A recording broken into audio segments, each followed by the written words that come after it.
78% des gens cliquent sur mot de passe oublié. Moi, c'est ce bouton que j'ai oublié. J'ai libéré ma mémoire pour des choses beaucoup plus intéressantes que les mots de passe. Les mots de passe sont compliqués à retenir, mais c'est aussi eux qui nous protègent. 83% des personnes utilisent le même mot de passe partout. 100 mots de passe sont volés chaque seconde dans le monde, soit 8 millions par jour. Dans cette vidéo, je vais te montrer comment ne plus avoir à cliquer sur mot de passe oublié et comment te mettre en sécurité avec un mot de passe unique. Bon visionnage.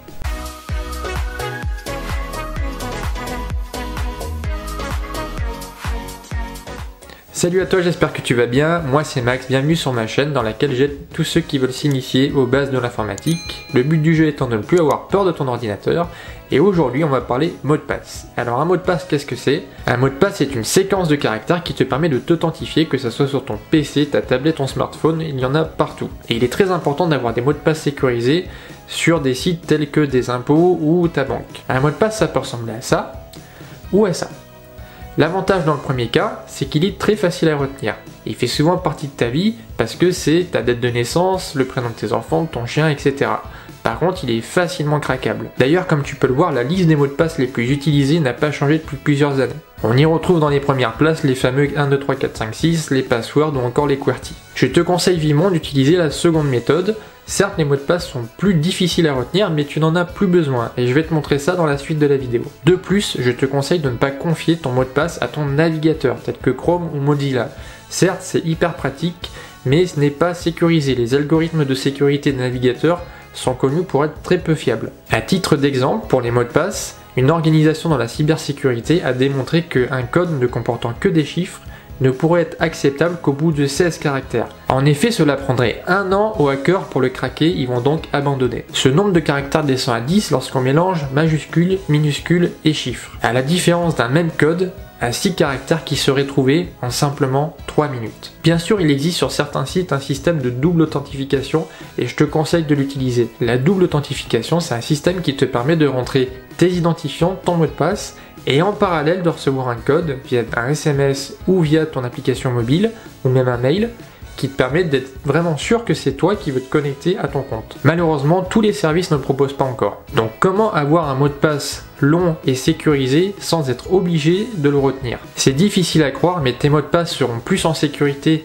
chez des professionnels dont c'est leur métier que sur un bloc-notes sur ton PC ou même un Excel. D'ailleurs, je te conseille d'aller jeter un coup d'œil pour aller craquer le mot de passe d'Excel et tu verras que c'est à la portée de tout le monde. La solution que j'utilise personnellement s'appelle LastPass. C'est une solution qui te permet d'avoir un coffre-fort sécurisé et d'avoir plein d'autres options liées à la sécurité des mots de passe. Ce service est gratuit et je vais te montrer comment il fonctionne.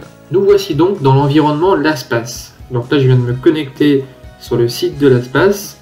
On peut voir que j'ai déjà créé mon adresse mail pour pouvoir me connecter à mon gestionnaire de mot de passe. Et toi, tu peux tout à fait créer un compte pour avoir accès à ce gestionnaire. Donc bien sûr, il y a un mot de passe maître. Donc moi, j'ai créé un mot de passe assez simple pour l'exemple, mais il peut être nécessaire de créer un mot de passe beaucoup plus compliqué. Donc là, je me connecte au coffre-fort. Donc ce qu'on peut voir, c'est qu'on retrouve 3 mots de passe que j'ai intégrés, donc que j'ai classés dans le dossier réseaux sociaux. Donc là, il est possible de créer des dossiers afin de pouvoir classer tous ces mots de passe. Sur le côté gauche, on peut voir qu'on a l'accès au gestionnaire d'abord de la banque de mots de passe, aux différentes notes, adresses, même des cartes de paiement et ses comptes bancaires. Donc moi, pour l'instant, pour l'exemple, j'ai mis uniquement des mots de passe. Ensuite, ce qui est très pratique, c'est la partie tableau de bord de sécurité. Ce tableau de bord permet de voir une synthèse de tous tes mots de passe et de voir leur criticité. Donc par exemple, si les mots de passe sont risqués ou s'ils sont utilisés plusieurs fois. Donc, si on regarde là, j'ai une note qui n'est pas bonne forcément puisque j'ai fait exprès. Si je regarde mes mots de passe, je vais voir que la force du mot de passe est très mauvaise à chaque fois et qu'ils sont réutilisés sur plusieurs sites. Donc forcément, j'ai mis le même mot de passe partout et un mot de passe très peu sécurisé avec AZERTY. Et là, je vois qu'il est réutilisé sur plusieurs de mes sites. Donc là, j'ai un raccourci pour aller changer de mot de passe directement sur le site de mes réseaux sociaux. Ensuite, dans cette partie tableau de bord de sécurité, il y a aussi l'authentification multifacteur. Donc ça, c'est très important de le mettre en place puisque LastPass va devenir la plateforme unique dans laquelle tu vas avoir tous tes mots de passe. Donc il ne faut absolument pas que les pirates puissent hacker ton compte et rentrer sur LastPass. Donc là, on peut par exemple activer l'authentification multifacteur, et l'espace va te proposer plusieurs solutions. Donc il y en a vraiment énormément. Donc moi je te conseille une solution qui est gratuite et qui est très pratique, c'est Google Authentificator. Donc en l'activant, ce qui va se passer, c'est qu'il va falloir que tu télécharges sur ton téléphone une application avec un code qui change très régulièrement.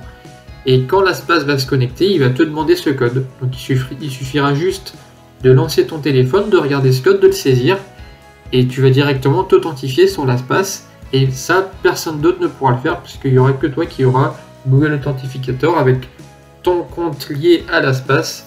Et donc le niveau de sécurité sera très élevé. Donc ensuite on a la surveillance du dark web, que l'espace a mis en service il n'y a pas longtemps, avec toutes les adresses mail et toutes tes adresses qui sont dans ta partie mot de passe.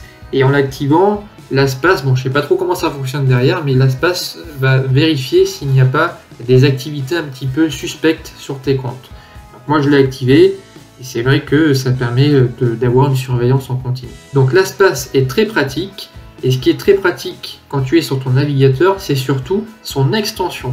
Puisque son extension que tu peux retrouver sur Google Chrome à cet endroit te permet, lorsque tu la lances, de pouvoir la synchroniser avec ton navigateur et donc d'avoir très peu d'actions à faire.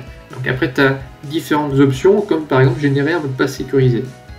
Donc là si on fait l'exemple de création de compte sur un nouveau site, on peut voir que juste derrière le petit œil pour voir le mot de passe on a un cadenas.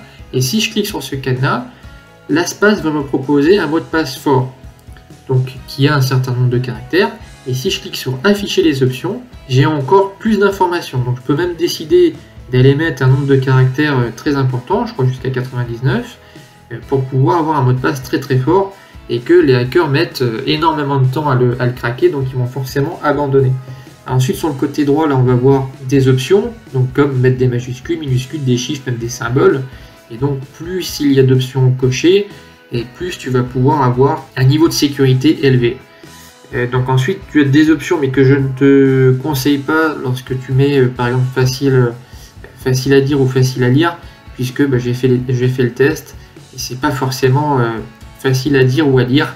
Donc voilà, il vaut mieux peut-être te faire une phrase à toi pour la connaître et savoir la répéter et la remettre dans le contexte. Encore une fois, c'est pas le but de l'espace, puisque son but à lui, c'est de ne pas retenir tes mots de passe et de lui faire totalement confiance avec un coffre de mots de passe qui est entièrement sécurisé. Donc là, si je mets, pour l'exemple, on va mettre 26 caractères avec des majuscules, minuscules, chiffres, symboles. Là, j'ai un mot de passe qui est totalement imbuvable. Je fais remplir le mot de passe et là, automatiquement, il me propose cette petite fenêtre sur le côté qui me permet d'ajouter ce nouveau site à mon coffre de mots de passe. Si je regarde sur l'espace, que je reviens sur mes mots de passe, là je vais retrouver mon brico privé avec ce nouveau code d'accès. Je peux décider en cliquant sur la petite clé à molette d'aller regarder son détail. Et là je vais retrouver voilà, mon nom de mail avec mon mot de passe qui était totalement imbuvable. Et puis la possibilité de le mettre dans des dossiers. Donc si le dossier n'est pas créé, il suffit de le rajouter. Donc on va mettre bricolage, enregistrer. Et là, je peux glisser directement brico privé dans bricolage. Donc, quand tu as beaucoup de mots de passe, franchement, c'est hyper pratique de le mettre dans des dossiers ou des sous-dossiers, ce qui te permet de t'y retrouver très facilement.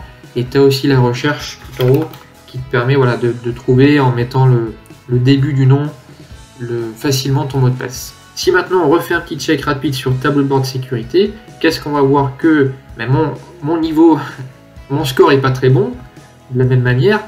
Par contre, ce qu'on peut regarder, c'est que j'ai un mot de passe qui est très sûr à 100%, donc c'est ce que me propose l'espace, et qu'il me suffit d'aller sur mes comptes qui ne sont pas sécurisés afin de changer les mots de passe et de pouvoir être totalement sécurisé. Donc plus tu as des mots de passe forts avec du 100% partout, et plus le risque va être faible. Donc si on fait un exemple jusqu'au bout, donc disons que là voilà, je crée mon compte, donc je ne l'enregistre pas dans mon navigateur, et si je me déconnecte, se connecter, et on va regarder ce qu'on me propose. Donc là, qu'est-ce qu'on peut voir? C'est que le navigateur, comme je n'ai pas demandé de l'enregistrer, ne me le propose pas, et ça c'est très bien. Ce qu'on peut constater, c'est que l'espace me propose d'aller remplir le nom d'utilisateur et le mot de passe en cliquant simplement sur le nom du site. Donc là, tout se remplit automatiquement, et j'ai plus qu'à entrer, et je suis connecté directement au site, donc c'est vraiment super facile. Merci d'avoir regardé ma vidéo jusqu'à la fin, ça me fait super plaisir. N'hésite pas à mettre un petit pouce bleu, un commentaire si tu as aimé ou si tu as d'autres questions même sur d'autres sujets. Et puis je t'invite, si tu veux aller plus loin avec moi, à aller dans la description et puis à regarder le lien de mon site pour pouvoir me donner ton email et je te propose une première assistance gratuite, donc surtout n'hésite pas. Et puis je te dis à la semaine prochaine pour une nouvelle astuce en vidéo. Porte-toi bien, ciao.